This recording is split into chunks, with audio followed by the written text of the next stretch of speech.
जमलो आहोत. मी जागतिक महिला दिनाच्या निमित्तानं 2 शब्द बोलू इच्छितो. ते तुम्ही शांतचित्तीने ऐकून घ्यावे अशी माझी नम्र विनंती. तोडून सारी बंधने झेप घेईन आकाशी, लाख संकटे येऊ देत माझे अस्तित्व बनवीन आकाशी.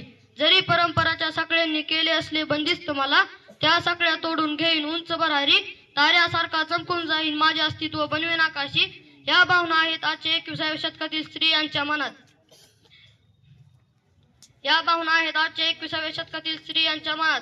आपल्या भारतात अनेक गावे आहेत जिथे स्त्रियांना शिक्षण मिळत नाही. त्यांच्या आहाराकडे दुर्लक्ष केले जाते. त्यांचे लग्न लावून दिले जाते. शिक्षणाचा हक्क दिला जात नाही.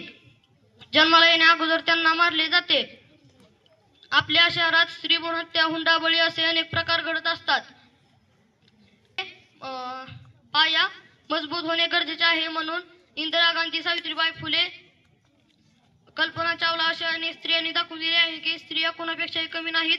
म्हणून आजचा हा दिवस आपण 8 मार्च जागतिक महिला दिन म्हणून साजरा करीत आहोत. एवढे बोलून मी माझे भाषण संपवतो. जय हिंद.